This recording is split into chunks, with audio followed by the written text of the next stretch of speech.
Alright, we're doing a little experiment. I have my buddy Dan here. He's an emergency doctor. We're going to call this episode the first inaugural Fishing for Thought. And we're just going to be fishing here on a beautiful winter day in Marina Del Rey and see what we can catch. This is Dan. What's up, guys? Dude, I'm honored to be here. Can you tell a little bit about who you are? Who is Dan? What are you up to? Work in progress. I am an ER doctor out here in LA, and did my training up in Boston, moved out here a couple years ago, and sort of have been spending a lot of time thinking about how we think during a crisis, how we think during an emergency, and how we can train ourselves to upgrade our thought process and our protocols and everything, and to be able to bring the best version of ourselves to bear when it really matters. And I've been lucky enough over the last year and change to get to be your friend and talk through a lot of these things. And happy to be sitting here on this dock with you now, man. Yeah, appreciate it, man. Yeah, we've been having a lot of good conversations over the last 6-7 months. Yeah. And you're writing a new book. Nice.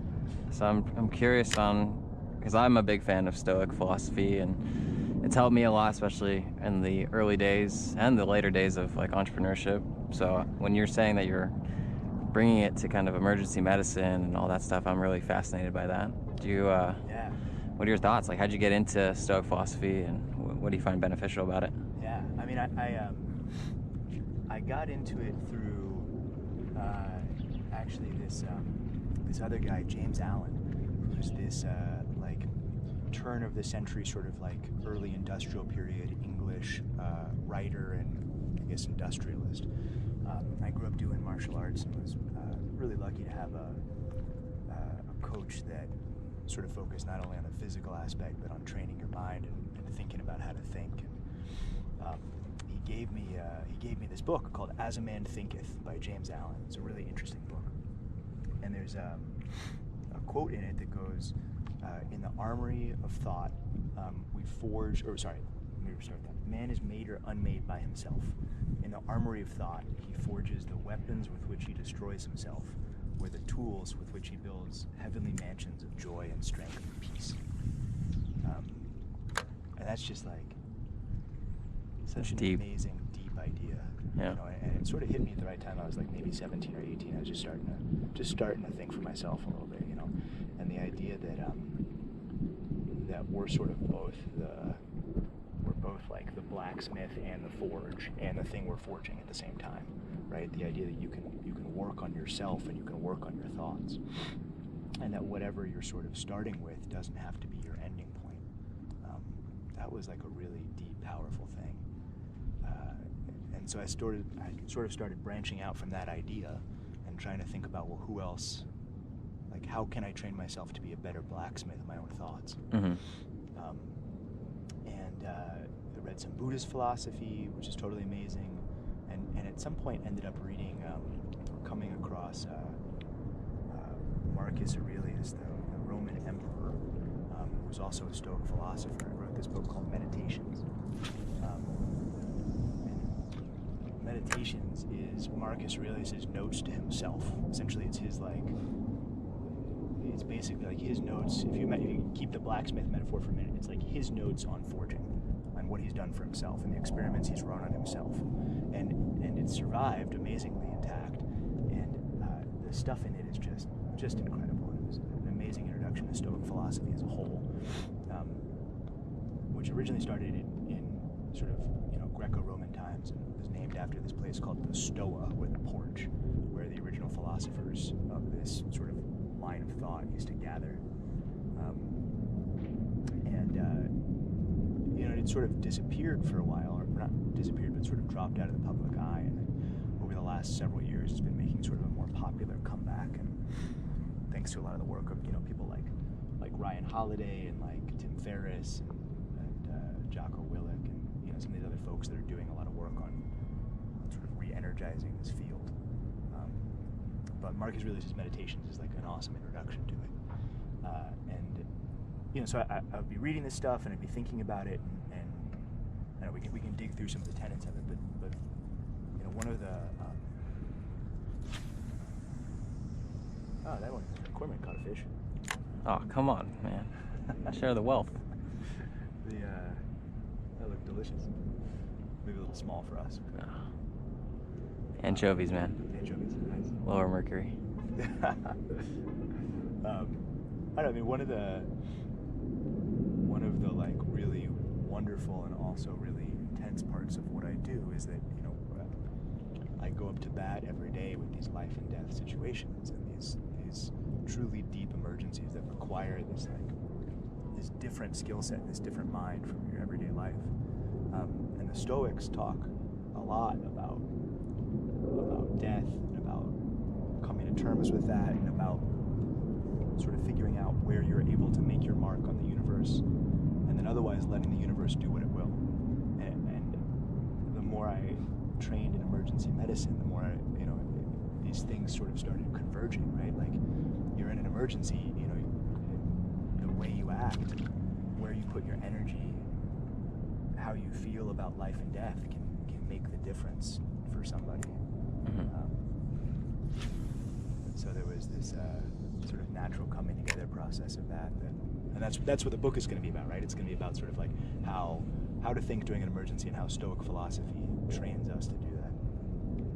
That's impressive. So I know you're at about 3 chapters deep. A couple chapters deep, and this is your first book, right? It is, yeah. It's been awesome to start to... Yeah, maybe you can tell a little bit about what's that process like to kind of like sit down, and I know we're still young, but what's it like to kind of do that writing process and reflecting? It's been interesting, man. I mean, there's been some expected and some unexpected parts to it, right? Like, I never thought it'd be easy to put these like sort of vague. What do we got? Had a bite. Got a bite? Had a bite. Dang. Little nibble. I was gonna change it, but I guess not. Maybe not, huh? Yeah. Nice. I wasn't even thinking about it. I was like, nothing's gonna come get me, and I'm like, oh, I'm getting a bite. Right on. Cool. Yeah. But going from,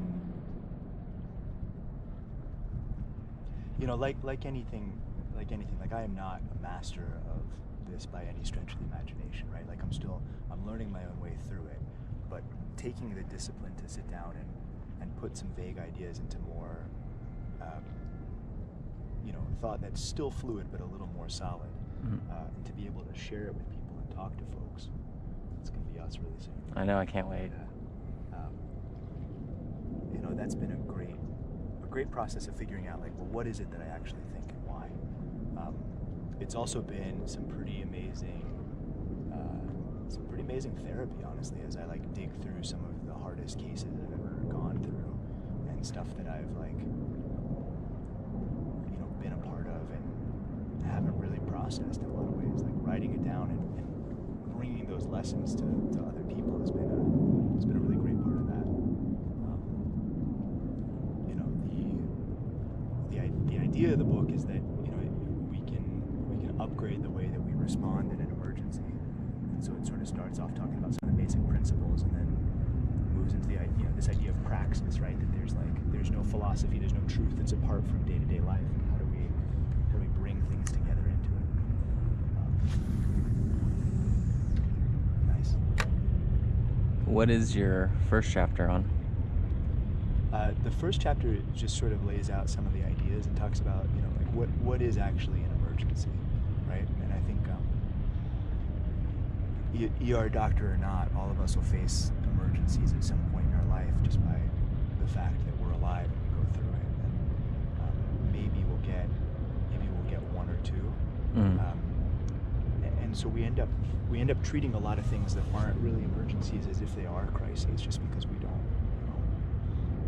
either don't have the skills to cope with them, or we don't deploy the skills in the right way. But what distinguishes a true emergency? And the idea is really that the mind, the everyday mind that we have and that we use, and that is important for getting us through our day-to-day life with joy and with peace and with happiness, like that mind doesn't always work when it's really an emergency.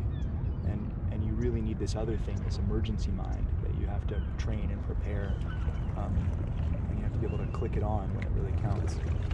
So the idea of this first chunk is like just like what are the facets of something that make it an emergency? How do you know and feel when it's happening, and to start to train you to get into the idea of like when it's not an emergency, don't force it to be an emergency if it isn't one, Mm-hmm. right? But when it is, you turn on and you go. I think it's most of the ER doctors I work with have this sort of innate thing where the more time you spend around like really sick and really dying and really suffering people that are really going through emergencies, the less seriously you take a lot of the other sort of like parts of life. For better or for worse, it tends to make us like maybe not the best like, romantic partners or like family members, but hey. But I think you get a sense of what really matters and what sort of just feels on the surface like it's important. Now, do you find I'm that... sure there's some metaphor for fishing in there, but I'm not sure. Probably, yeah, absolutely. Now, when I found Stoicism, it really helped me get through a lot of tough times because, especially in the entrepreneurial world, there's a lot of things that, you might, for me, I believed everybody was like a nice person. Then you get into situations where, money's involved and you're like, whoa, and why are people making these decisions? And then, it's like Stoicism was nice to be able to kind of just take a step back and like not let your emotions dictate too much of sure. But like you're saying, it does also after a time almost desensitize you to some of the emotions that make life interesting. And so my question is, you're seeing pain, death on a daily basis at sometimes every 30 minutes, if not more, right? How is I guess, how do I phrase this? How are you coping? Like how do you, because you've told me some of the stuff you've never processed ever, and it might be your first day on the job and you saw a dead person and it's like you bottle that up. How do you bring that to life and kind of like let that not consume you subconsciously? I mean, I think that's processing what happens to us is a skill, and it's a skill we can get better at through training. Yeah. Right. And I think there's a couple cool ways to go from there, right? So there's this quote by I think it's Feynman, the physicist, right? And he goes, just because I know how the stars work, do you think that makes me love them more or less? And the idea that like, just because you have a different perspective on things doesn't mean you don't see the beauty in what's going on around you. Right. And so I think definitely a critique level that Stoicism from a number of ideas is that Stoics don't feel emotion. Stoics don't they wall themselves off from these things. But I don't think that's actually true. I mean that's sort of how the word Stoicism is used, where a Stoic is used sort of in everyday language, but that's not actually like. If you read the writings of the Stoics, that's not really what they're talking about, right? In fact, they have this really cool concept, amor fati, which is Latin for love your fate, and it's the idea that like whatever hand of cards you're dealt, you should play it because that's the only hand you have. But not only should you play it, you should try to play it with joy and with love, and you should bring that sort of like fierce, wild joy into everything that you do. And I think that the more I train on this stuff, and the more I consciously think about, death and the shortness of life and the reality of all the stuff that you're saying, the happier I end up being, actually. Interesting. The more at peace I end up being, because,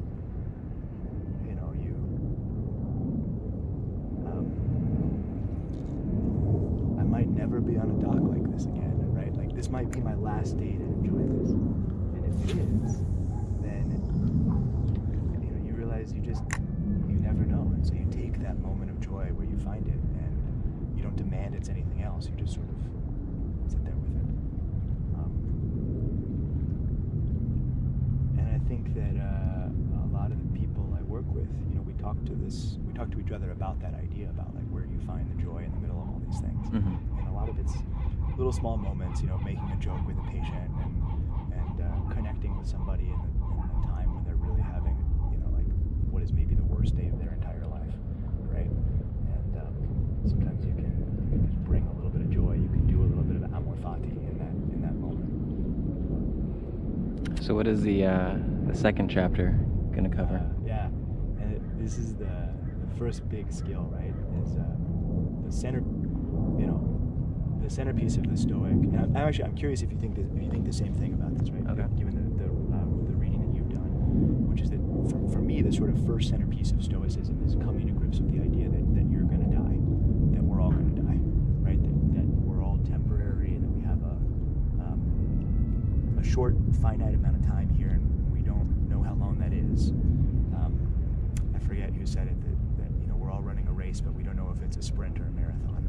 Oh, that's a good one. Yeah, right.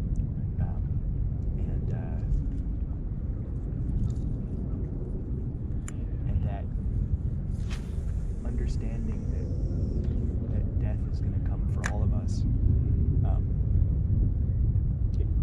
is sort of the first step in thinking through the more Stoic thoughts about the purpose of life and how to live it. It's certainly an important thing during an emergency to come to terms with, mostly because it knowing that death is not the enemy, and that in fact it's a thing that we all experience, like prepares you for it when it happens, and also frees you from a lot of fear, and it lets you act much more fluidly and much more calmly. So the whole second chapter is about that, about this Stoic concept of memento mori, right? Remember that you are going to die. Sometimes translated as to remember you're mortal, or actually as a noun, a memento mori is an object which is supposed to serve to remind you that you're going to die. Right? So that's this for me, actually. That's the first of my Stoic tattoos, right? So this circle on my left wrist here, which is where an ivy was when I was really sick one time and almost bought the farm.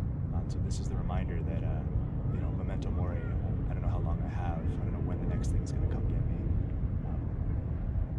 But I wanted to have like a memento mori, you were going to die, but I figured that'd be really bad. I'm like examining a patient, and my arm says you were going to die. That's maybe like giving the wrong message, and so. They need to find Stoicism not at that exact moment, right, maybe. You have to be perhaps prepared for it. But it makes me think of the story of the Battle of Thermopylae, right? Sounds very familiar. I would need to know that. The Spartans versus the Persians, right? Like the hot gates, right? Popularized in the movie 300, right? So there's that quote that, it's sort of unclear who said it, but basically they're like, oh, the Persians are so many that their arrows are going to blot out the sun. Yeah, I remember that. And the response being like, wonderful, then today we will get to fight in the shade. And that's it, right there. And like that 100%. idea of like, today is the best day until tomorrow. Yeah. Right? Which is, by the way, an amazing song by this Scottish punk band, the Real McKenzies, which I would really recommend. But today is the best day until tomorrow, right? Like whatever you're dealt is what you're dealt, and you try to bring to it what you can. Years. Well, actually, and this was not a plant, but the third chapter that I've been writing is actually called "It's the Best Day Till Tomorrow." Oh, that's great. Talks about the idea of like coming to grips with whatever you're in the middle of,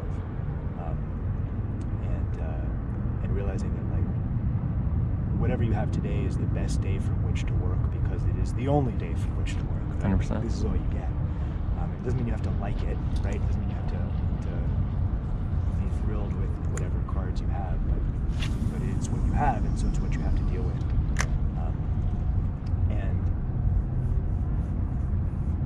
You ever read Candide? No. By Voltaire? No. Really interesting book. I've been meaning to read some Voltaire, though. I hear he's very good. I can't say I've read anything other than Candide by him, but in Candide there's this character named Pangloss, and Pangloss is... Sounds very familiar. Yeah, he's famous for saying that like no matter what happens, like this is the best of all possible worlds. That's like his philosophy, and the book is in many ways about sort of like these competing philosophies and how they approach and deal with like the realness of life. Pangloss is, I think, appropriately painted to be this sort of like buffoonish character that like terrible terrible shit happens. And he's like, oh, it's the best of all possible worlds. Like, you know, what is the quote he says? He's like, despair and tragedy are just merely shadows in the painting of life. And like, there's some truth to that idea, right? That like, there's like goodness in whatever happens. But I think there's a fundamental difference between saying like, today is the best day we have versus this is the best of all possible worlds, right? And one lets you account for the fact that there are bad things, and those bad things are real. Yeah. And you have to prepare for them and deal with them with whatever you're given. And the other sort of, you know, creates this panacea. I don't know if that's the right word for it. It creates this. It's almost a facade. Yeah, this like fakeness to Yeah. it, right? That doesn't acknowledge like the deep truth about what's sometimes like painful and terrible. I feel like there's a word for that. Pollyanna, maybe? I don't know. Maybe. Wow. I'm interested in going a little bit deeper into these like understanding that life is short. Yeah. Because, you know, I've had friends, you know, who have done, you know, some kinds of, let's say like a psychedelic or something, and had a bad trip, felt like they were going to die, and that was, you know, the best thing that they could have done, because it showed them that their mind, how powerful their mind is, first of all, but then it also showed, you know, that this is what happened. Theoretically, this would be what it's like to die. Yeah. So you've kind of experienced death, and now you can live the rest of your life knowing that you've kind of seen what that's like, so you should make your lifetime better. Yeah. Do you think that that's very similar to seeing people come in who do pass away on your table? Or do you think it's better to experience it firsthand using something? Or whether it could be through meditation, it could be through spiritual, whatever. Thoughts on that? I don't, you know, I think that's an individual question and answer. I think that all of us have to come to grips with the fact that we are mortal and that we will die. Yeah. And, you know, each life and each death is different. Each person probably has their own journey to understanding that. Interesting. I think that seeing death and understanding that death happens to everybody and everything, that change happens to everybody and everything, is an important piece of it. And sometimes that's easiest understood when you're watching it happen in something else, right? But I do think that whatever you do, whatever tack you take on it, some of it has to be done thinking about your own death, right? So there was this thing in Japan for a long time about death poems, right? And it was the idea that when you're about to die, you write a poem as sort of your final gift, your final thought to humanity. I'm going to butcher the pronunciation of it, but I think it's called jinsei, is the type of poem, type of poetry. There's this great book of it that I have next to my bed of Japanese death poems, and so this is like my nightly ritual. It's like I read a death poem before I go to bed every night. Love it. Occasionally there's some friends that I like text one to every now and then. Well, I'll send you one. Do you have one that you go to back to all the time? So one that I've been looking at lately is I forget the guy's name, but it just goes, "Oh young folk, if you're afraid of death, just die now. Then you'll live the rest of your life never afraid."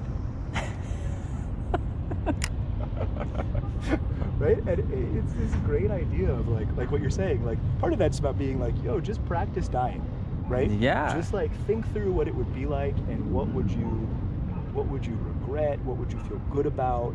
Would you feel like you've done with your life what you need to be doing? Yep. And if the answer is no, and you're still alive, phenomenal. Yep. Go out there and get it done. Right. Right? 100%. There's this other one, in a similar vein, that's like, if today is my day to die, and I die, so be it. If today is my day to die, and I do not, even better. It's very samurai. Right? Yeah. It's very... Yeah. But I think about that a lot. I think about the Egyptian concept of the afterlife, right? So you go to this room or whatever, and they take your heart out, and they put it on one side of the scale, and on the other side of the scale is an ostrich feather, which is maybe called like a mat, M-A'-A-T, I think is how you spell it. And the question is, does your heart balance this feather of truth? Right? Defined really loosely as whatever you think will balance the feather of truth for you.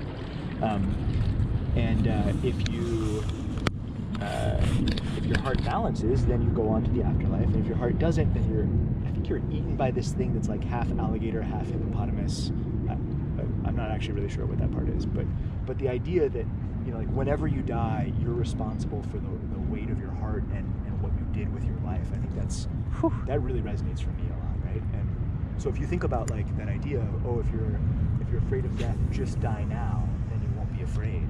And you combine it with this idea of like, oh, well, when I'm dead, I'm supposed to balance my life. Like you get this really cool thing, which is like you can forecast what it would feel like if you died right now, right? And you can be like, did I balance a feather today? Right? Interesting. So that's the other thing I have on my bed is this little thing of a feather that I turn upside down every day. And be like, okay, by the end of the day, like this has to be balanced again. You have some of the coolest nightly rituals, man. It's been a work in progress. I'm tweaking them a little bit. So it's challenging with night shifts because then I'm like, I don't know, do you turn it over in the morning? Yeah. Turn it over at night? Like I'm not really sure what to do with it yet, but it's a work in progress. Do you have any other philosophies or things that you have combined, or are these the two? Oh, tons. I mean, I think you know, my karate instructor growing up always used to say, look, you can learn two ways, right? You can learn by brute force figuring it out yourself, or you can learn by like talking to people that are smarter than you that have been there before you. And you know, thankfully, in this day and age, we have access to just like an absurd, like an embarrassment of riches of knowledge, right? There's so many people out there that have stuff we can learn from and we can connect with. And you know, I think that's one of the ways that you and I started becoming friends is like this voracious appetite for reading and learning, right? And like always wanted to compare notes on like what we're digging into.